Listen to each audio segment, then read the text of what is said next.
감사합니다. 어, 제가 많이 떨립니다. 수요 예배 때도 많이 떨었는데요. 저 이렇게 본당이 이렇게 큰 줄 처음 알았습니다. 이 소예배실에서 예배 드리다가 오늘 주일 처음 이제 본당 들어와서 봤는데 너무 커서 오후 예배가 걱정되더라고요. 아침부터. 아니나 들을까 사고 쳤습니다. 제가 물 한 잔 따르다 물을 엎질렀습니다. 기도해 주십시오. 실수하지 않게. 실수하더라도 기도하는 마음으로 들어주시고 그 말씀의 은혜 받으셨으면 좋겠습니다. 전하는 자는 많이 부족한 자이기 때문에요. 전하는 자를 보지 마시고 전하는 자가 전하는 말씀의 은혜 받으셨으면 좋겠습니다. 네, 우리 성도님들 공교롭게도 오늘이 1월 1일입니다. 참 이렇게 1월 1일 시작되는 날이 주일인 경우가 많지는 않은데요. 이렇게 1월 1일 주일이 시작되면 주일로 이렇게 시작을 하게 되면 세상 사람들은 싫어합니다. 이유는 다 아시죠? 신정 쉬는 날 하루 없어지니까. 근데 저는 기쁩니다. 교육자들은 기쁩니다. 왜일까요? 근데 어차피 신정도 다 하나님 앞에 드려야 되고 또 주일도 예배 드리는 건데 같이 하면 더 기쁘잖아요.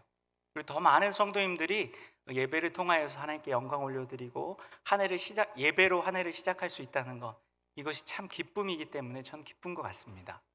근데 또 우리가요 이렇게 1월 1일을 시작하면서 한 해를 새롭게 맞이하면서 많은 성도님들이 공통적으로 하는 것들이 있을 거라고 생각됩니다. 이것은 세상 사람들도 믿지 않는 사람들도 하는 것인데요. 무엇이 있을까요?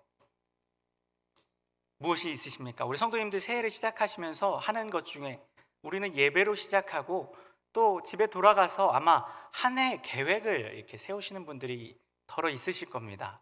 세상 사람들은 이제 새해가 시작되면 내가 올 한 해 무엇을 해봐야겠다, 어떻게 살아야겠다, 이런 것들을 새해를 준비하고 계획하는 것이 일반적입니다. 우리 성도님들은 어떠십니까? 새해 맞이하면서 올해는 내가 어떠한 삶을 살고 어떻게 하나님께 내 삶을 드려야겠다, 이런 것들을 혹시 다짐하시거나 생각하시고 준비하시고 계획하신 분들 계십니까? 참 재밌는 게 뭐냐면요, 우리가 어릴 때는 이제 부모님들이 계획을 세우라고 이렇게 얘기를 합니다. 새해가 맞이했으니까 새해에는 우리 자녀들에게 뭘 해보겠니? 또 뭘 성취해보고 무엇을 준비해보겠니? 작년에 하지 못했던 것들, 뭐 이러이러한 것들, 못한 것들이 있는데 어떤 걸 해보겠니? 이렇게 권면을 하면서요 새해를 준비하게 합니다. 그리고 이제 우리가 또 꿈이 많은 청소년의 시기나 청년의 시기를 지날 때에는 또 꿈을 꿉니다. 내가 올 한 해에는 무언가를 이뤄버리라. 뭐 학생의 때에는 성적을 몇 점 올려보겠다. 또 청년의 때에는 내가 뭐 여자친구, 남자친구를 만든다든지 아니면 운동을 한다든지 뭐 토익 점수를 받는다든지 뭐 이러한 자잘한 것 같기도 하지만 내 삶에 필요하고 내가 해야겠다라고 생각되는 것들을 계획하는 것이 일반적입니다. 근데 또 재미있는 게 뭐냐면요, 이걸 왜 새해 할까요? 왜 새해가 되면 우리는 새 마음을 품고 새로운 계획을 짜는 것일까요? 사실 가만히 생각해 보면요, 작년이나 올해나 달라진 게 없습니다. 우리가 어제 송구영신 예배를 드렸고 송구영신 예배 말씀 중에 그 카운트다운을 하고 새해 이렇게 12시가 딱 넘어갈 때 우리가 우리 교회에서도 했죠. 19, 87 이렇게 세면서 새해가 밝았습니다 이렇게 했습니다. 근데 가만 생각해 보세요. 그렇게 2022년에서 2023년으로 넘어가는 12시 59분 50초가 되어서 10초를 헤아리고 그 10초가 지나서 23년이 되었을 때 무엇이 바뀌나요? 우리 성도님들 혹시 어제 저녁에 그렇게 송구영신 예배 드리다가 카운트다운 하시고 이제 딱 23년이 되면서 바뀌신 게 있으십니까? 갑자기 몸에 기력이 생긴다든지 눈이 밝아진다든지 뭔가 기분이 새로워진다든지 뭐 이런 게 있으신가요? 사실 우리가 가만히 생각해 보면요, 2022년에서 2023년으로 넘어간다라고 했을 때 크게 바뀌는 건 사실은 없습니다. 간혹 있으신 분들도 계신 것 같긴 한데요, 거의 대부분의 사람들은요 바뀌는 게 없고요. 다만 무엇이 바뀝니까? 달력이 한 장 넘어갑니다. 그리고 더 중요한 것이 있는데 우리의 마음의 자세가 바뀝니다. 사실 새해를 맞이하면서요 바뀌는 건 그거 한 가지예요. 우리의 마음의 자세. 내가 새해를 맞이했으니까 이 새해에는 작년에 못 이뤘던 것들, 작년에 실패했던 것들, 혹은 작년에 아쉬웠던 것들을 반성하면서 내가 새해가 되면은 이것들을 새롭게 해보리라, 다시 시작하리라, 혹은 여태까지 하지 못했던 것들을 이루어 보리라, 이런 마음의 자세가 바뀝니다. 그리고 삶을 대하는 태도가 바뀝니다. 그리고 말씀드린 대로 달력이 바뀝니다. 저는 이렇게 새해를 맞이할 때마다요, 이 부분에 대해서 곰곰이 고민하고 생각을 합니다. 과연 하나님은 왜 우리에게 새해라는 개념을 주시고 무구내를 버리고 새해를 맞이하게 하셨을까? 사실요, 우리가 날을 셀 때예요, 1일부터 30일까지 세고 한 달을 다시 넘어갑니다. 이게 해만 바뀌는 게 아니라요, 달도 바뀌게 됩니다. 달도요, 1월이 시작했을 때 1일부터 30일까지 센 다음에 다시 1로 돌아가면서 새로운 마음가짐을 갖습니다. 그리고 2월로 넘어가죠. 그렇게 월이 반복된 다음에는 12월에서 13월로 넘어가는 것이 아니라 1월로 넘어갑니다. 이때도 우리가 어떻게 합니까? 마음을 새롭게 먹습니다. 내 삶을 대하는 자세를 새롭게 다집니다. 하나님은 왜 이렇게 우리의 삶을 다시 시작할 수 있는 기회를 주시는 것일까요? 하나님은요, 우리에게 우리의 삶을 새로워지게 하시려는, 또 하나님 앞에서 다시 새로워지고 다시 새로워질 수 있는 기회를 주시려고 이렇게 나를 바꾸어 가시는 것 같고 해를 바꾸어 가시는 것 같습니다.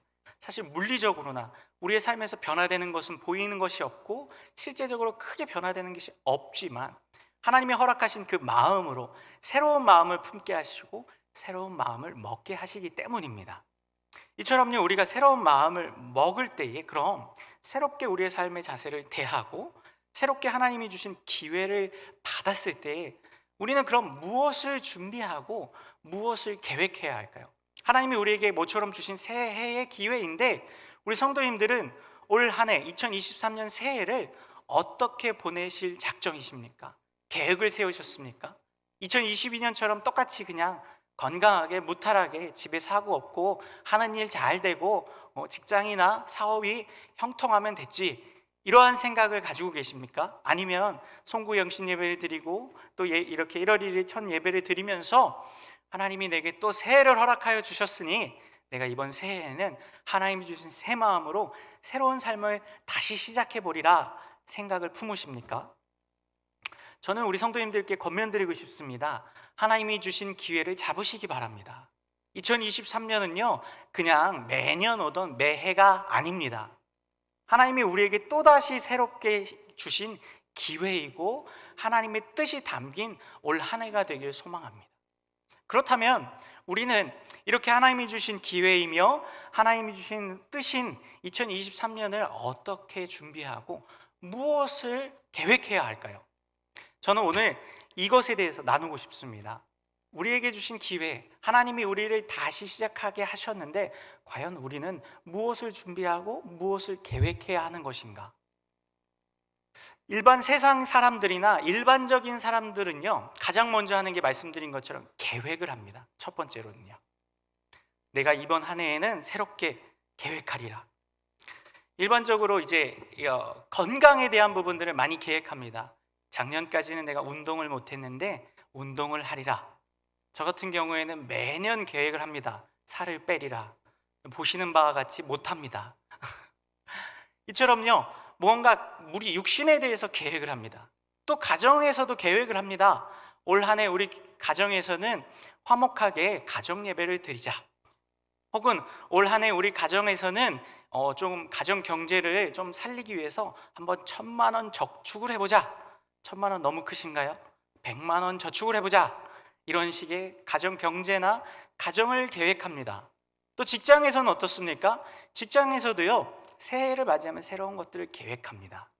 사람은요, 이렇게 하나님이 주신 기회가 아니라 하나님이 주신 기회라고 생각하지 않는 사람들조차도 새로운 계획과 포부를 품습니다. 그럼 우리 믿는 성도들은 어떻게 해야 될까요?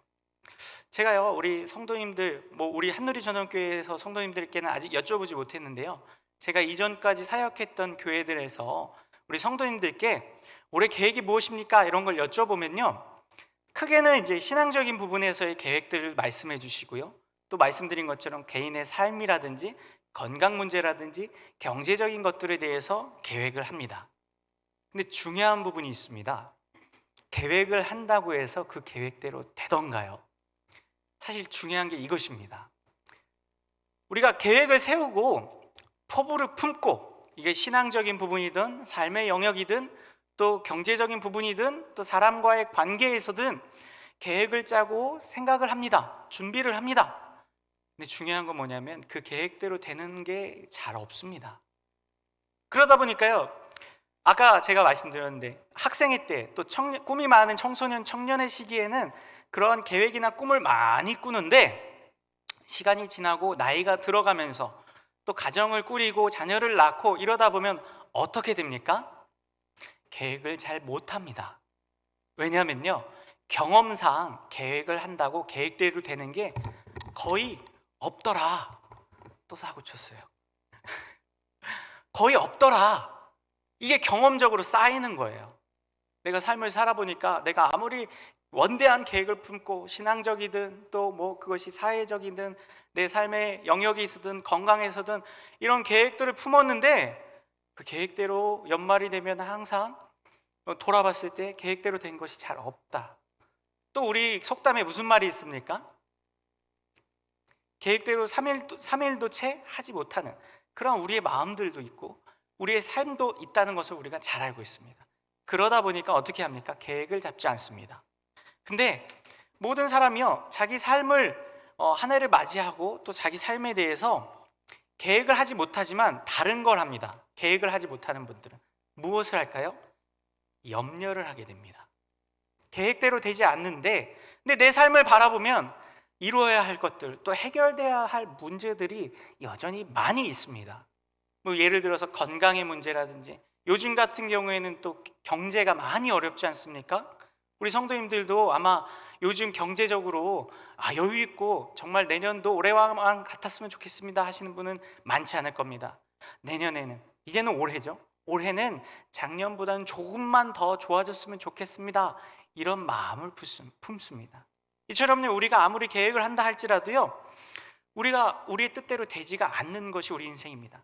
이것을요, 성경 말씀에서도 말씀하세요. 잠언 16장 9절 말씀이에요. 사람이 마음으로 자기의 길을 계획할지라도 그의 걸음을 인도하시는 이는 여호와시니라. 우리가 이 잠언의 말씀을 너무 잘 알고 있습니다. 그렇게요, 아무리 내가 계획을 한다 할지라도 되지가 않고 또 하나님이 이끌어 주시고 인도해 주시지 않으면 되지 않는다는 것을 우리가 알다 보니까요, 계획은 잘 하지 못하는데 상대적으로 무엇을 하게 됩니까? 염려를 하게 됩니다. 내가 계획대로 안 되는데 또 올 한 해, 작년 한 해를 살아온 걸 생각해 보니까 올 한 해는 또 작년이랑 크게 다르지 않을 것 같아. 예를 들어 볼까요? 가정 경제만 생각하더라도요, 이제 금리가 너무 오르고 또 사회적으로 경제가 너무 힘들어지다 보니까 어떻습니까? 내 월급은 오르지 않는데 물가는 오르고 있어요. 그럼 우리의 마음에 드는 게 뭐예요? 계획보다는, 준비보다는 염려가 듭니다. 이 정도의 우리 재정 상태로 올 한 해를 잘 버텨내려면 허리띠를 더 졸라매야겠네. 내가 좋아하는 커피도 줄여야 되고 또 우리 아이들이 좋아하는 간식거리도 조금 줄여야 되겠구나. 이런 생각들이 자연스럽게 우리 머릿속에 쌓이게 됩니다. 그리고 그것을 어떻게 합니까? 염려하게 됩니다. 사람이요, 계획을 또 준비를 하지만 그것이 이루어지지 못하다 보면요, 우리의 마음속에 염려가 들게 됩니다. 그래서요, 어제 우리 목사님 말씀처럼요, 이게 우리 안에 하나님이 주신 은혜와 성령의 충만함이 있지 못하면요, 마가복음 4장의 말씀처럼요, 세상의 염려와 재물의 유혹과 기타 욕심이 들어와 말씀을 막아 결실하지 못하게 되는 자요, 이렇게 말합니다. 우리의 마음이 그러한 자가 되어버립니다. 우리의 마음속에 가시떨기가 자리 잡게 됩니다. 어떻게 하면 그러한 일들이 이겨낼 수 있을까요? 근데요, 하나님은 계속해서 말씀하세요. 누가복음 12장 22절에요. 제자들에게 이르시되 그러므로 내가 너희에게 이르노니 너희 목숨을 위하여 무엇을 먹을까, 몸을 위하여 무엇을 입을까 염려하지 말라. 근데 예수님은 말씀하세요. 너희가 먹고 마시는 문제, 너희가 살아가는 문제에 대해서 너무 염려하지 말아라. 왜요? 25절에요. 또 너희 중에 누가 염려함으로 그 키를 한 자라도 더할 수 있느냐. 왜냐하면 염려한다고 해서 염려가 없어지면 염려가 없겠네, 이런 말 들어보셨나요? 염려한다고 우리 삶이 변화되는 것은 없어요. 오히려 하나님이 우리의 삶에 그 채우시는 것을 믿고 나아갈 때에, 누가복음 12장 30절에요. 모든 것은 세상 백성들이 구하는 것이라 너희 아버지께서는 이런 것이 너희에게 있어야 할 것을 아시느니라. 우리는 믿음으로 알아야 합니다. 하나님께서는요, 우리의 염려를 아십니다. 우리의 삶을 아시고 우리의 삶에 또 올 한 해 우리에게 필요한 것이 무엇인지, 나에게 준비되어야 할 것이 무엇인지를 아십니다. 그래서 우리는요, 염려하는 것이 아니라 하나님께 그것을 맡기어 드려야 합니다. 하나님이 우리의 것을 채워주실 것이라는 믿음을 가지고 나아가야 합니다. 우리가 설교 시간에 이 말씀을 들을 때는 끄덕끄덕합니다. 지금도 우리 성도님들 마음으로 또 고개로 끄덕끄덕 하십니다. 근데 실질적으로 우리가 이제 예배 마치고 집으로 돌아가는 길에서 또다시 생각합니다. 이번 달에도 또 대출금이 돌아오는데, 대출 이자를 내야 되는데, 저도 이제 대출을 받았거든요. 대출 이자 낼 때만 되면 마음이 쫄려요. 다 그렇지 않으십니까? 또 우리 아이들 학원비 돌아오는 날 되면, 또 우리 가정에서 무언가 지출해야 될 날이 오면 어떻습니까? 염려하게 됩니다. 그러다 보니까 우리가 무엇을 더 신경 쓰게 됩니까? 물질에 우리의 마음을 빼앗기게 됩니다. 그래서요, 하나님은요, 그러한 우리의 마음을 아시고요, 마태복음 6장 21절에서 이렇게 말씀하세요. 내 보물이 있는 곳에 내 마음도 있느니라. 우리의 마음이 있는 곳에 보물이 있고, 보물이 있는 곳에 우리 마음이 있어요. 근데 우리는 어떻습니까? 자꾸 그러다 보니까 물질적인 것에 마음을 빼앗깁니다. 세상의 염려와 그러한 우리의 삶을 돕는 실제적인 것들에 우리의 마음을 자꾸 빼앗겨 버리는 것이 우리의 삶이고 우리의 생각입니다. 그러면서 드는 생각이 무엇입니까? 그래도 뭐니 해도 돈이 최고다. 교회 와서 말씀을 들을 때는 하나님이 도와주시고 우리의 염려를 해결해 주신다라는 그런 믿음이 있지만, 삶의 현장으로 나아가고 직장으로 가고 또 가정에서 가정 경제를 꾸려가다 보면요, 어떻게 됩니까? 돈을 신경 쓰지 않을 수 없습니다. 근데요, 저도 공감합니다. 물질이 중요하지 않다는 것은 아니에요. 필요 없다는 것은 아니에요. 우리가 먹고 사는 문제가 해결되지 않으면 그냥 그렇게 그냥 아무렇지 않게 살 수 있다는 것은 아니에요. 그러나 더 중요하고 더 가치 있는 것, 정말 내 삶을 변화시키며 내 삶을 이끄는 것이 있다는 것을 우리가 믿고 나아가야 한다는 것입니다. 물질이 필요 없고 먹고 사는 문제가 중요하지 않고 아무것도 아니라서 그것들을 신경 쓰지 말라는 것이 아니라, 그것보다 더 중요한 것이 있으며 우리의 삶의 물질과 먹고 사는 문제를 책임져 주시는 분, 채워주시는 하나님이 계시다는 것을 믿고 나아가는 것이 우리의 신앙이고 우리의 삶의 자세이며 믿음의 백성들이 가져야 할 모습이라는 것을 우리가 잊지 말아야 한다는 것입니다. 그래서 하나님은 어떻게 합니까? 우리의 삶에서 정말 중요한 것이 물질이 아님을 깨닫게 하여 주십니다. 우리가 정말 물질로만 살아가는 것이 아니라는 것을 말씀하여 주시죠. 그래서요, 이것을 믿지 못하고 알지 못하는 사람들은 어떻게 됩니까? 그들이 마음을 물질로 빼앗기게 됩니다. 그리고 거기서 더 나아가서요, 물질이 많은 사람들, 내가 돈이 많은 사람들, 내가 좀 경제적으로 뭔가 해결함을 받을 수 있는 것 같은 사람들은 어떻게 할까요? 오히려 자신이 무엇으로 가는지, 또 자신이 어디에 마음을 빼앗기고 있는지를 알지 못한 채 살아가게 된다는 것입니다. 시편에서요, 시편 기자가 그러한 어리석은 자들의 모습을 말씀하여 주시는데요, 시편 49편 5절에 보면요, 죄악이 나를 따라다니며 나를 에워싸는 환난의 날을 내가 어찌 두려워하랴 라고 이야기합니다. 그러면서 뭐라고 얘기하냐면, 자기의 재물을 의지하고 부유함을 자랑하는 자는 아무도 자기의 형제를 구원하지 못하고 그를 위해 속전을 하나님께 바치지도 못할 것은 그들의 생명을 속량하는 값이 너무 엄청나서 영원히 마련하지 못할 것임이라 라고 말합니다. 이게 무슨 말이냐면요, 돈이 많고 물질적으로 풍요한 사람들은요, 두려움이 없어진다는 것입니다. 근데 그 두려움이 없어지는 게 어느 부분에서 두려움이 없어지냐면요, 죄악이 나를 따라다니며 나를 에워싸는 환난의 날을 내가 어찌 두려워하랴 라고 말했다는 것입니다. 무엇을 두려워하지 않는다는 것입니까? 하나님을 두려워하지 않고 죄악을 짓는 것을 두려워하지 않고 내 삶에 환난의 날이 다가올 수 있다는 것을 두려워하지 않게 된다는 것입니다. 우리가요, 마음이 물질에 빼앗기고 내 삶을 채우는 것이 하나님이 아니라 돈이다, 또 내가 잘 살고 잘 먹는 것이 내 삶에 중요하다라고 생각하게 되면요, 결국 우리가 어떻게 됩니까? 죄악에 빠지게 됩니다. 죄악을 짓는 것을 두려워하지 않게 됩니다. 그리고 환난의 날, 하나님의 심판의 날을 두려워하지 않는 사람으로 변질되고 타락하게 될 수 있다라는 것입니다. 그래서 우리는 어떻게 해야 합니까? 하나님께 우리의 삶을 맡겨 드려야 합니다. 하나님이 우리를 채우시는 분임을 알아야 합니다. 그리고 내가 재물로 살아가는 인생이 아니라 하나님 때문에 하나님으로 살아가는 인생임을 깨달아 알아야 합니다. 우리가 이처럼요, 우리의 삶을 또 2023년을 새롭게 맞이하면서요, 우리의 삶을 준비해야 할 것, 또 준비하지 못했을 때 겪게 되는 염려와 걱정, 그리고 그 걱정을 해결하기 위해서 무엇에 의지하고 무엇으로 빠질 수 있는지를 살펴보았습니다. 이것은요, 우리가 주의해야 될 것, 조심해야 될 것들에 대해서 말씀을 드렸습니다. 그럼 정말 중요한 것은 무엇일까요? 이제 본론입니다. 그럼 정말 내가 내 삶을 2023년을 새롭게 시작하고 하나님이 주신 기회를 맞이하는 삶을 살아야 하는데, 과연 나는 무엇을 준비해야 하는가? 나에게 필요한 것은 무엇인가를 알아야 합니다. 그것을요, 오늘 본문에서 발견해 볼 수 있는데요, 오늘 본문은요, 우리가 잘 아는 말씀입니다. 너무 잘 알기 때문에 암송도 하실 것입니다.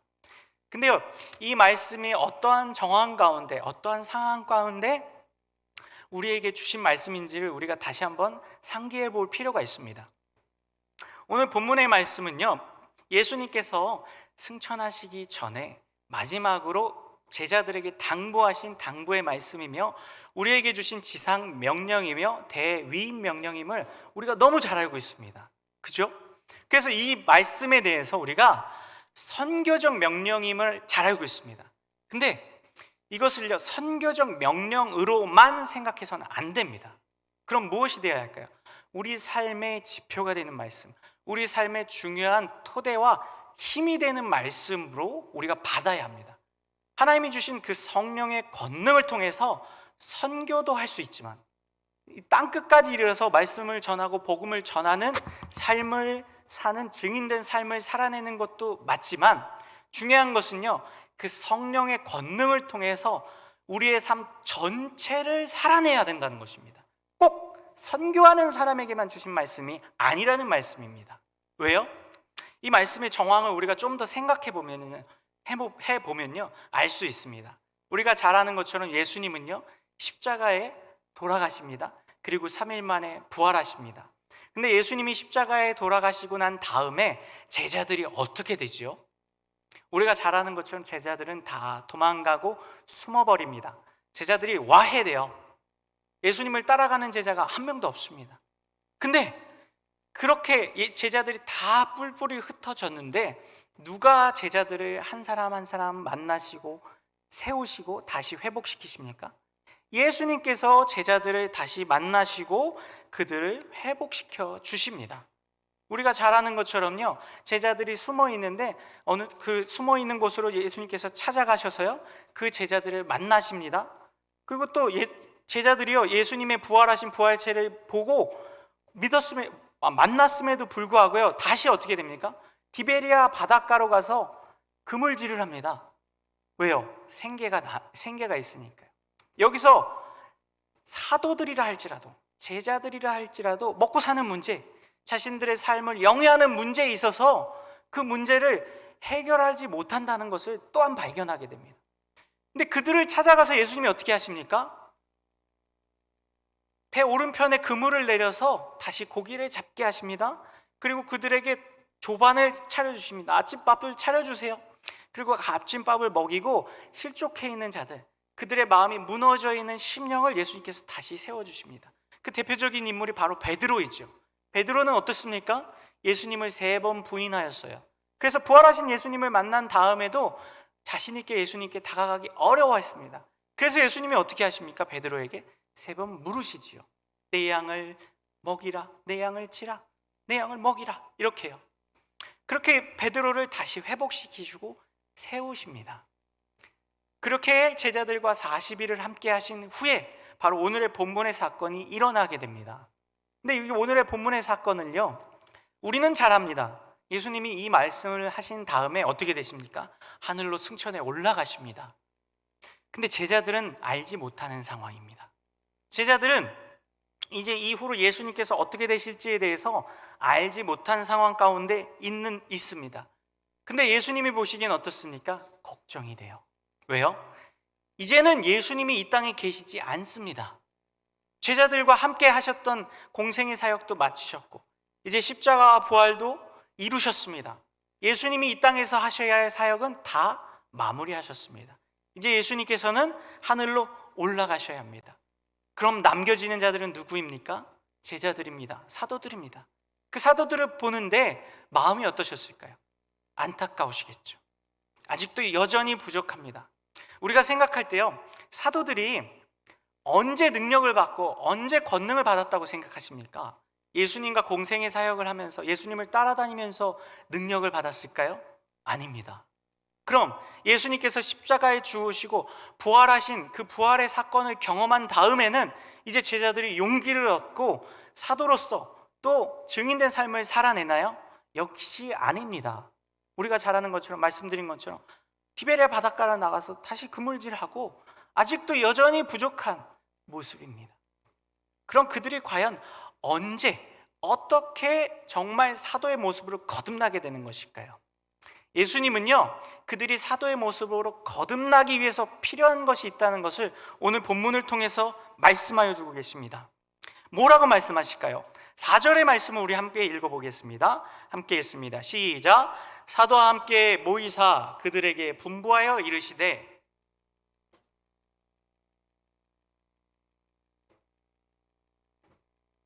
또 5절입니다. 요한은 물로 세례를 베풀었으나 너희는 몇 날이 못되어 성령으로 세례를 받으리라 하셨느니라.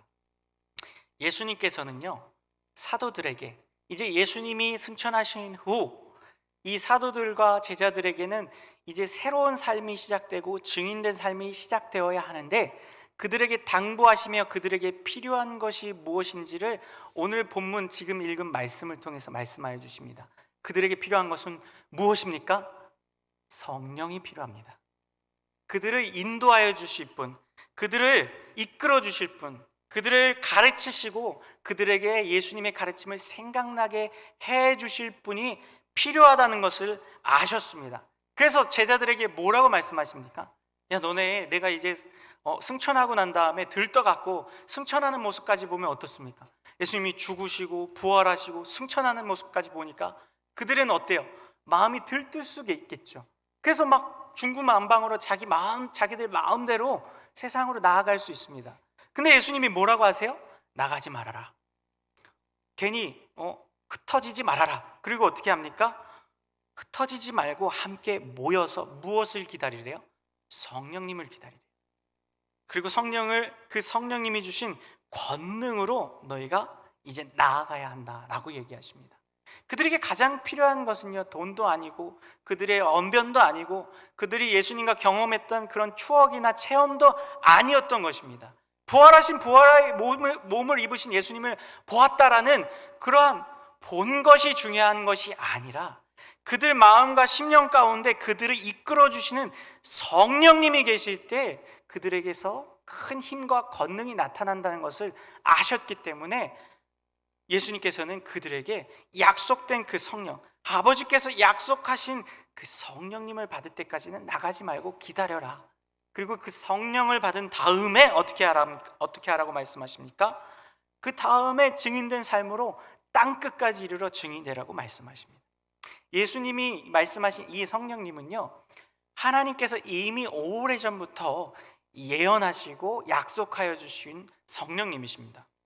이 성령님을 주시겠다라는 약속은요, 구약에서부터 시작되는데요, 에스겔 36장에 보면요 26절입니다. 또 새 영을 너희 속에 두어 새 마음을 너희에게 주되 너희 육신에서 굳은 마음을 제거하고 부드러운 마음을 줄 것이며 또 내 영을 너희 속에 두어 너희로 내 율례를 행하게 하리니 너희가 내 규례를 지켜 행할지니라. 하나님 말씀을 지키고 하나님 분부대로 살아갈 수 있는 힘은 하나님이 부어주시는 내 영, 새 영을 받을 때에 가능하다라고 이미 구약에서도 말씀하여 주셨습니다. 이게 무엇입니까? 성령님이십니다. 그리고요, 예수님께서 공생의 사역을 하시면서요, 자주 언급하여 주시고 자주 알려주시고 약속해 주셨어요. 요한복음 14장에서요, 성령이 영원히 우리와 함께 하실 것이라는 것을 이미 말씀해 주셨는데요, 14장 16절에요, 내가 아버지께 구하겠으니 그가 또 다른 보혜사를 너에게 주사 영원토록 너희와 함께 있게 하리니 라고 말씀하셨어요. 무슨 말입니까? 성령님께서 너희와 영원히 함께 하실 것이다 라는 것이에요. 그리고 그 성령님께서요, 우리를 가르쳐 주실 것이다. 무엇을요? 무엇을 증거해야 될지, 그리고 사람들에게 무엇을, 어떤 복음을 전해야 할지를 성령님께서 가르쳐 주신다는 거예요. 요한복음 14장 26절에요, 보혜사 곧 아버지께서 내 이름으로 보내실 성령, 그가 너희에게 모든 것을 가르치고 내가 너희에게 말한 모든 것을 생각나게 하리라. 우리를 가르치시는 분이 누구래요? 성령님이시래요. 그리고 생각나게 하시는 분이 누구래요? 성령님이시래요.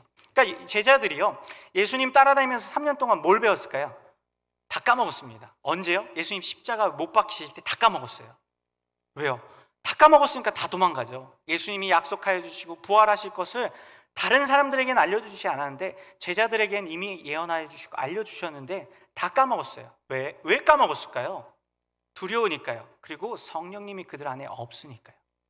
성령님께서 오늘 말씀처럼요, 조명하여 주시고 생각나게 하여 주시고 가르쳐 주시는 역사가 없으면요, 아무리 예수님과 함께 따라다니고 예수님의 말씀을 바로 옆에서 직접 들었다 할지라도요, 그들의 능력이 나타나지 않습니다. 오늘 이것은요, 우리도 마찬가지예요. 우리가 성경을 아무리 많이 읽어도요, 성령님이 우리 안에 계셔서 내주하셔서 조명하여 주시고 그 말씀을 알려주시지 않으면요, 깨닫지 못합니다. 알 수가 없어요. 근데 성령님이 우리 안에 계셔야만 우리가 어떻게 합니까?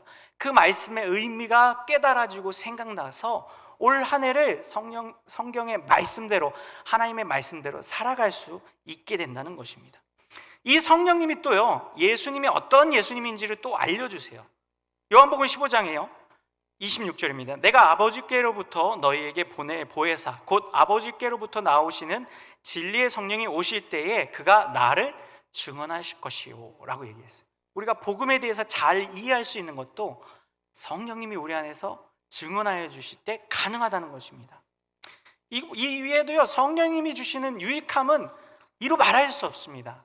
이 성령님이 주시는 유익과 권능에 대해서는요, 제가 다음 수요 예배 시간에 추가적으로 말씀을 전할 것이니까요, 기대하시는 분들은 다음 수요 예배 시간에 나오시면 좋을 것 같습니다. 홍보하는 겁니다. 자, 이처럼요, 성령님께서 우리와 함께 하여 주실 것을 예수님도 이미 약속하여 주셨고 하나님도 구약에서부터 이미 약속하여 주셨습니다. 그럼 왜 약속해 주셨고 왜 성령님을 보내주실까요? 그 성령님이 계실 때 우리의 삶이 권능이 나타나기 때문입니다. 우리가 생각할 때에 우리는 좋은 환경이 열리면, 믿음 생활하기 좋은 내 삶의 환경이나 상황이 조성되면 신앙생활을 잘할 수 있을 것 같고 올 한 해가 새로워질 것처럼 생각합니다. 예를 들어서 아까 말씀드린 대로 돈이 좀 형통해지면, 우리 성도님들 중에 사업하시는 분이 계시는지 모르겠는데요, 특히 사업하시는 분들은 요즘 그 재정난 때문에, 또 재정을 융통하는 것 때문에 많이 힘들다는 얘기들을 제가 사업하시는 분들에게 많이 들었습니다. 그러니까 대출을 받을 수 없는 거예요, 한마디로.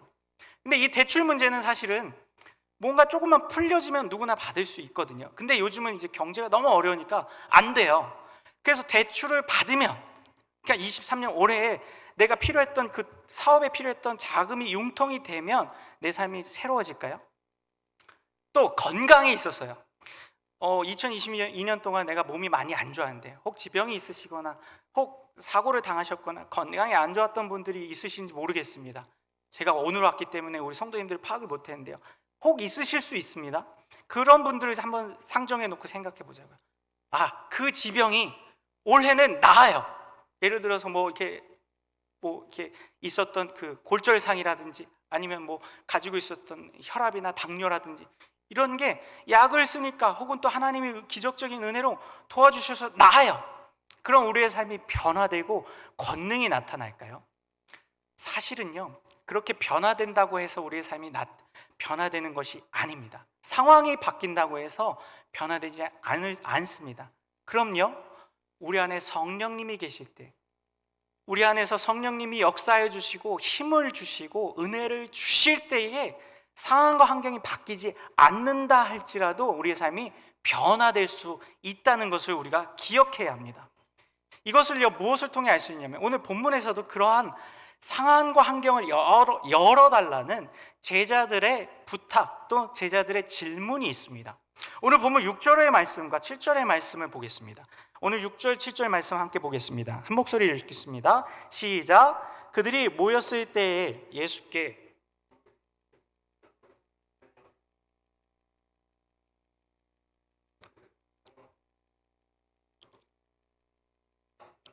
너희가 알 바 아니요 라고 말합니다. 제자들이요, 이제 예수님께서 승천을 하시는데 너희가 이제 성령을 받아야 된다라고 말씀을 해주셨지 않습니까? 그래서 이제 성령을 받고 성령의 권능으로 사역을 해야 된다라는 말씀을 주셨는데 제자들이 그럼 뭐라고 질문해야 될까요? 성령님 언제 오시는데요? 뭐 이런 거 물어봐야 되지 않을까요? 성령님이 오시면 우리가 어떻게 알 수 있습니까? 뭐 이런 거 물어봐야 되지 않을까요? 근데 지금 제자들이 뭘 물어보나요? 엉뚱한 걸 물어봅니다. 이스라엘 나라의 회복이 언제입니까? 그럼 예수님, 이스라엘 나라가 회복되겠네요? 이걸 물어봅니다. 이 말 속에 담겨 있는 의미를요, 두 가지 정도로 우리가 살펴볼 수 있는데요. 첫 번째는 뭐냐면요, 이 제자들이 말하는 이스라엘 나라의 회복이요, 첫 번째 정치적, 국가적, 영토적 회복을 이야기합니다. 우리가 잘 아는 것처럼요, 유대인들에게는요, 이 이스라엘 나라의 회복에 대한 믿음이 있었어요. 그건 뭐냐면 다윗 왕조가 다시 회복된다는 것이에요. 다윗 왕조와 같이 하나님이 선택하신 이 선민들이, 이스라엘 백성들이 다시 회복돼요. 지금 이 예수님 시대는 어떤 시대입니까? 로마의 지배 아래 있잖아요. 그리고 이스라엘 백성들이 헤롯이라는 이방 왕이 지금 이 이스라엘을 다스리고 있잖아요. 그러한 상황 속에 있는 거예요. 근데 이 유대인들의 마음속에 무엇이 있습니까? 정치적인 회복을 꿈꾸고 있는 거예요. 그래서 예수님, 그럼 성령님이 오셔서 우리를 도와주시면 이스라엘 나라가 회복됩니까? 그들의 담겨있는 사상, 그리고 그들 안에 있었던 소망과 열망을 지금 물어보고 있는 거예요. 근데요, 더 중요한 것이 있는데 뭐냐면요, 이게 두 번째 의미인데요, 그것은 그럼 예수님, 이제 우리가 예수님의 사도로서 증인된 삶을 살고 그 사역을 감당하면 우리의 앞길이 꽃길이 됩니까? 이 말이에요. 형통해집니까? 예수님? 이스라엘 나라의 회복이란 건 뭐예요? 회복하시는 메시아 예수님이 왕이 되신다는 의미잖아요. 그리고 예수님의 말하자면 신하가 되는 우리가 그럼 이스라엘 나라가 회복되면 예수님 말씀처럼 우리가 예수님의 증인이 된 삶을 살아낼 텐데 그럼 우리 이제 사역하기 편해지겠네요. 우리 이제 예수님 증인된 삶으로서 증언하면서 살게 되면은요, 이스라엘 나라 회복되어서 우리 잘 하는 사역 감당하는데 편하고 잘 할 수 있는 상황과 환경이 조성됩니까? 이걸 물어보고 있는 거예요. 근데 예수님 뭐라고 말씀하세요? 그런 거 신경 쓰지 말아라. 너희가 알 바 아니다. 너무 실망스럽지 않나요? 예수님 우리에게 사명을 주시고 예수님 증인된 삶을 살라고 하시는 거 좋습니다. 그럼 그런 삶을 살아낼 수 있는 환경은 좀 주셔야죠. 상황은 좀 열어주셔야죠. 우리 가정 경제는 조금 책임져 주셔야죠. 우리 또 건강 문제는 조금 책임져 주셔야죠. 하나님, 예수님.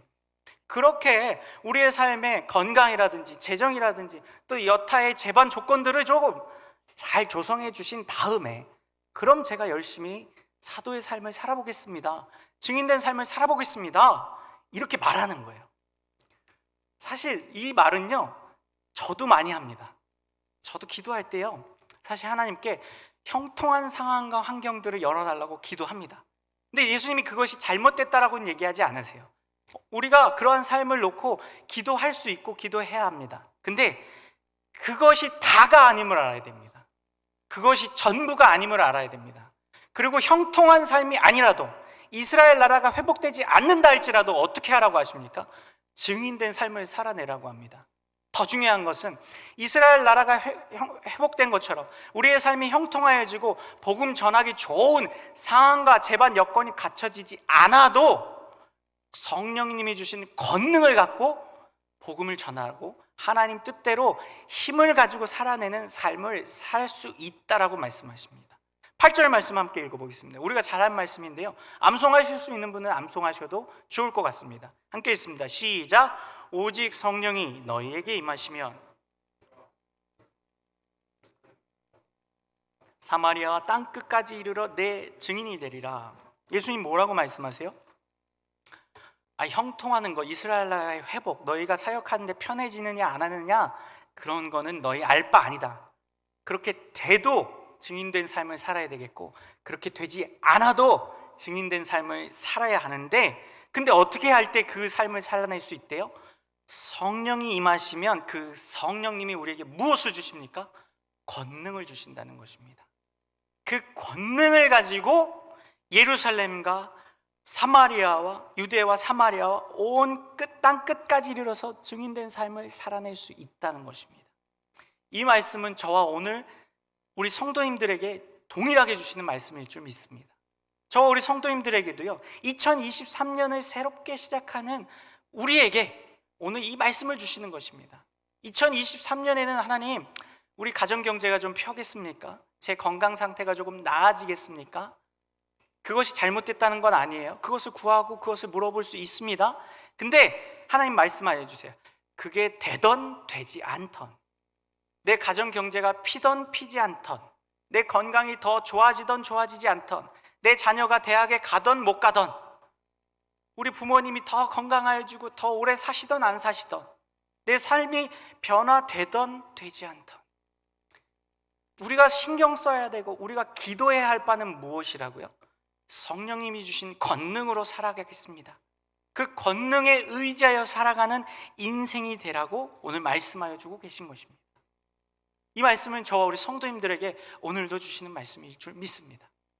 이것을 조금만 살펴보면요, 실제로 이러한 성령의 권능을 통해서 살아가는 삶의 모습을 우리가 성경에서 발견합니다. 누구에게서요? 제자들에게서요. 특별히 누구에게서요? 사도들에게서요. 특별히 사도행전에서 초반에 나오는 누구를 통해서 볼 수 있을까요? 베드로를 통해서 우리가 쉽게 발견할 수 있습니다. 베드로가요, 우리가 잘 아는 것처럼 참 다양한 모습을 보여주는 사람입니다. 예수님과 공생의 사역을 할 때는 어떻습니까? 수제자라고 일컬어지는 만큼 예수님을 가장 앞장서서 따라다닙니다. 또 예수님이 잡히실 때는 어떻게 합니까? 칼을 빼들고 싸울 정도로 용감하고 앞장섰던 사람입니다. 근데 예수님이 십자가에 못 박히시기 직전이 되자 어떻게 합니까? 여종의 물음에도 예수님을 저주하고 부정하던 사람이 되어버립니다. 그리고 그 베드로는 어떻게 됩니까? 실족하고 실망하여서 예수님을 제대로 만나지도 못하고, 부활하신 예수님을 보았음에도 불구하고 디베리아 바닷가로 나가서 다시 생업에 열중하던 그러한 베드로입니다. 그러한 베드로를 예수님이 어떻게 하십니까? 다시 찾아가서 아침밥 먹여주시면서 그를 다시 세우시고 그에게 부여되는 사명을 주십니다. 근데 말씀드렸던 것처럼 그때까지도 베드로는 온전한 베드로, 온전한 사도, 온전한 증인의 삶을 살아내지 못합니다. 보여주지 못합니다. 근데 언제 바뀌나요? 사도행전 2장에 보면요, 우리가 잘 아는 것처럼 성령님이 마가의 다락방에 사도들과 120 문도에게 임하게 됩니다. 성도들에게요. 그리고 나서 어떻게 됩니까? 그때부터 바뀌게 됩니다. 베드로가 그때부터 사람이 달라져요. 그때부터 예수님을 어떻게 합니까? 전합니다. 먼저 그 마가의 다락방에 있던 모든 사람들에게 예수님에 대해서 전하게 됩니다. 그리고 성전으로 올라가다 걷지 못하는 사람을 보고 어떻게 합니까? 그를 일으켜 세우는데 앞장선 사람이 누굽니까? 베드로입니다. 그를 고칩니다. 바로 기적을 행해요. 그리고 나서 또 어떻게 합니까? 그 모습을 본 성전에 있던 사람들에게 설교를 합니다. 어떻게 되죠? 3,000명이 변화됩니다. 근데 또 놀라운 건 뭐냐면요, 이렇게 다이나믹한 인생을 살고 성령이 임하니까 이제 베드로의 삶에는 뭐만 기다릴 것 같아 보이십니까? 꽃길만 기다리는 것 같지만 우리가 잘 아는 것처럼 베드로의 삶에는 이제 무엇이 기다리게 됩니까? 환난과 고통이 기다리게 됩니다. 베드로가 그렇게 사람을 고치고 복음을 전하고 예수님의 부활을 증거하니까 대제사장과 서기관들이 그를 불러다가 겁박합니다. 그러면서 4장 7절에요. 사도들 가운데 세우고 묻되 너희가 무슨 권세로 누구의 이름으로 이 일을 행하느냐? 전하지 말라고 얘기합니다. 그때 베드로가 뭐라고 얘기합니까? 8절이요. 이에 베드로가 성령이 충만하여 이르되 백성의 관리들과 장로들아, 만일 병자에게 행한 착한 일에 대하여 이 사람에게 어떻게 구원을 받았냐고 오늘 우리에게 질문한다면 너희와 모든 이스라엘 백성은 알라. 너희가 십자가에 못 박고 하나님이 죽은 자 가운데서 살리신 나사렛 예수 그리스도의 이름으로 이 사람이 건강하게 되어 너희 앞에 섰느니라. 베드로가 뭐라고 얘기하는 거예요?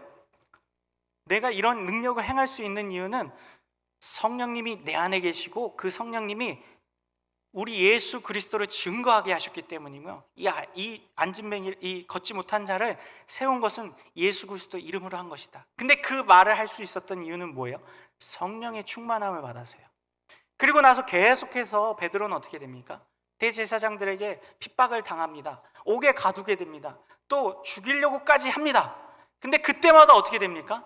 하나님이 기적적으로 도와주시고 풀어주시고 그를 세워주십니다. 근데 베드로가 그러한 사역을 감당하는 동안에요, 언제 한번 편했던 적이 없습니다.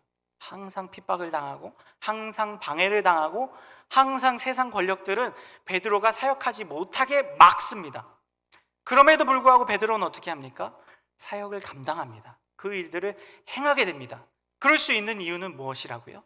베드로 안에 계신 성령님의 권능을 통해서 그가 사역을 하게 된 것입니다. 이 베드로의 모습만 보더라도요, 우리가 알 수 있습니다. 우리가 하나님 주신 말씀대로 올 한 해를 살아가려고 한다면, 또 우리가 신앙인으로서 우리의 삶을 하나님께 드리는 삶을 살아내려고 한다면요, 우리의 앞에는 무엇이 기다릴 수 있습니까? 고난과 핍박과 환난이 기다릴 수도 있습니다. 그러나 그 고난과 핍박과 환난을 이겨낼 수 있는 힘은 무엇입니까? 내가 성경 많이 알거나 혹은 내가 의롭거나 내가 열심히 살았거나 내가 착하게 살아서일까요? 아니요. 우리 안에 계신 성령님께서 우리에게 권능을 주시기 때문입니다. 이 성령님은요, 우리에게 말씀을 깨닫게도 하시고, 아까 말씀드린 것처럼요, 예수 그리스도가 누구신지도 알게 해주시고, 하나님이 우리에게 주신 은혜들을 기억나게 하십니다. 또 우리의 삶의 속사람들을 변화시키십니다. 이 부분 다 다음 시간에 해드릴 거예요. 중요한 건 뭐냐면요, 그 성령의 권능으로 살아가는 사람이 될 때에 상황과 환경이 환란이 닥친다 할지라도, 핍박이 닥친다 할지라도, 내 뜻이나 내 생각대로 펼쳐지지 않는다 할지라도 우리의 삶이 하나님의 권능으로 살아낼 수 있게 된다는 것입니다. 베드로의 삶에서만 이러한 증거들이 나타나는 게 아니라는 것을요, 저도 경험했습니다. 제가 제 얘기를 하는 걸 조금 부끄러워하는데요, 왜냐하면 좋은 얘기가 아니라 뭔가 이렇게 자랑거리가 아니라 항상 치부입니다. 근데 이 치부 속에서 하나님이 일하시는 걸 발견한 것이 너무 많기 때문에 제가 제 치부를 또 드러내려고 합니다. 제가 우리 칸누리 전원교회 자기소개서 쓸 때도 썼는데요, 뭐냐면 제가 이 목사가 되는 과정이 참 길었습니다. 저희 교단에서 이제 목사가 되는 정규 과정이 있는데요, 대부분이 이제 시험입니다. 이제 중요한 시험 중 하나가 뭐냐면 강도사고시인데요, 제가 강도사고시를 2번 떨어졌습니다. 3번째 만에 붙었습니다. 예, 안 웃으셔서 다행입니다. 감사합니다. 보통 제가 이렇게 하면은요, 좀 측은한 모습으로 웃으십니다. 그리고 또 우리 교단 사정을 아시는 분들은 또 웃으십니다. 그렇지 뭐. 제가 너무 부족해요. 뭐 머리도 나쁘고 암기력도 부족하고 실력도 부족합니다. 그러니까 떨어지죠. 근데 중요한 건 뭐냐면요, 떨어지고 나니까 마음이 어떤 마음이 드냐면 사역을 하고 싶지 않더라고요. 왜냐면 오늘 저에게 하나님이 사명을 주셨잖아요. 목사가 되어서 하나님의 길을 가고 복음을 전하는 사명자의 삶을 살라고 하셔서 제가 그 마음에 헌신하여서 신학대학도 가고 또 우리 신대원도 가고 또 사역의 길을 들어섰는데, 그 길에 장애가 자꾸 생기는 거예요. 물론 제 실력이 부족하고 제가 못나서 떨어지는 건데, 근데 제가 못난 사람의 특징이 뭐냐면 내 탓을 잘 안 해요. 하나님께 원망을 해요. 아니 하나님, 제가 하나님의 길을 가겠다고, 목사가 되겠다고 헌신하고 서원하고 이렇게 목사가 되려고 하는데 왜 자꾸 떨어뜨리십니까? 마음속에 그런 게 올라와요. 내 부족함도 알지만. 그래서요, 항상 원망을 하고 안 하고 싶습니다, 이런 마음이 들 때가 많았어요. 근데 그때 하나님께서 제 마음속에 성령의 은혜를 주세요. 때로는 말씀을 통해서, 때로는 저를 양육해 주시는 담임 목사님을 통해서, 때로는 성도들을 통해서 성령님이 제 마음에 은혜를 주세요. 그분들은 또 저에게 주시는 말씀은 아주 평이해요. 예를 들어서 제 담임 목사님이, 전에 섬겼던 교회 담임 목사님이 제가 강도사고시 2번 떨어지니까 괜찮아, 요 한마디 해주셨거든요. 근데 그 말씀을 들을 때 제 안에 성령님이 계시니까 그 말씀이 하나님의 음성처럼 들리는 거예요. 내가 하나님의 길을 가는데 강도사고시 2번 떨어져도 괜찮아. 내 안에 성령님이 계시면 이스라엘 나라가 회복되지 않아도, 내 삶이 형통하지 않고 내 계획대로, 내가 원하는 속도대로 네 삶을 살아내지 못한다 할지라도 하나님의 길을 가고 있다면, 네가 성령의 권능으로 그 증인된 삶을 살아내고 있다면 괜찮아. 이렇게 성령님께서 제 마음에 감동을 주시는 거예요. 아까 말씀드렸죠? 성령님께서 하나님의 말씀을 생각나게 하시고 깨닫게 하여 주신다고요. 목사님의 입을 통해서는 괜찮아 한마디였지만 그것이 하나님의 말씀임을 깨닫게 해주시는 분은 누굴까요? 제 마음속에서 역사하시며 권능을 주시는 성령님이셨던 거예요. 그래서 어떻게 합니까? 그 떨어진 걸 이겨낼 수 있고, 지금은 사실 부끄러운 것이고 강단에서 어떻게 제가 떨어진 얘기를 할 수 있겠습니까? 근데 괜찮습니다. 왜요? 성령님이 주신 은혜와 권능이 있기 때문에, 그 치부도, 그 부끄러운 모습도 하나님이 날 사용하시는 데 쓰신 하나의 도구이고 은혜라는 믿음이 있기 때문에 제가 부끄러움을 무릅쓰고 제 그런 치부를 이야기할 수 있는 것입니다. 그리고 오히려 저의 치부는 무엇이 됩니까? 하나님이 일하신 성령의 권능이 되시고 역사가 되는 것이기 때문입니다. 이러한 경험은요, 베드로나 저 같은 부족한 사람에게만 임하는 것이 아님을 우리 성도님들 믿으시기 바랍니다. 우리 성도님들의 삶 속에서도요, 성령님이 권능을 주시면요, 그러한 일들이 일어나실 줄 믿습니다. 각자의 삶의 모양은 다르고 각자의 삶에서 일어나는 현상이나 주시는 말씀은 다 다를 수 있습니다. 그러나 그 말씀을 깨닫게 하시고 생각나게 하시고 하나님의 음성임을 알고 하나님이 나와 영원히 함께 하신다는 것을 알게 하시는 성령님이 우리 안에서 역사하신다면요, 어떻게 됩니까? 그러한 상황과 환경이 내 뜻대로 되지 않는다 할지라도 하나님이 나와 함께 하심을 믿고 이겨낼 수 있고 승리할 수 있고 성장할 수 있는 힘과 권능이 나타나게 될 줄 믿습니다. 말씀을 마무리하겠습니다. 우리 성도님들, 2023년 올해를 다시 시작하시기 바랍니다. 근데 그 다시 시작할 때에 인간적 계획 많이 세우실 필요 없습니다. 뭐 계획 세우셔도 상관은 없지만요, 계획 많이 세우실 필요 없어요. 또 염려거리 아직도 많이 있고 변화되지 않는 내 삶의 모습 때문에 여전히 염려하시지 마시기 바랍니다. 그리고 돈이 있으면 될 것 같고 건강이 있으면 될 것 같고 누군가 날 도와주면 이 문제들 해결될 것 같다라는 착각을 버리시기 바랍니다.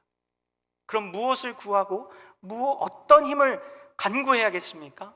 내 안에서 역사하시며 어떠한 삶의 모습과 환경 속에서도 그것을 이겨내게 하시는 성령님의 권능을 사모하시는 저와 우리 성도님들 되길 소망합니다. 기억하시기 바랍니다. 2023년 하나님이 나에게 주신 것이고 지금 내가 사는 삶의 환경과 정황, 나의 가정, 나의 직장, 내가 만나는 사람들 다 누가 주셨을까요? 하나님이 주신 것입니다. 마음에 안 드십니까? 내 뜻과 다르십니까? 변화될 기미가 안 보이십니까? 전혀 아닙니다.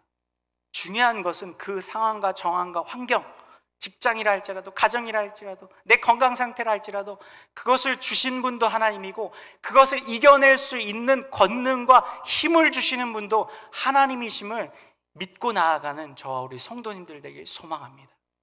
우리 시간에 함께 찬양하고 기도했으면 좋겠는데요, 우리 마지막 찬양 성령이 오셨네입니다.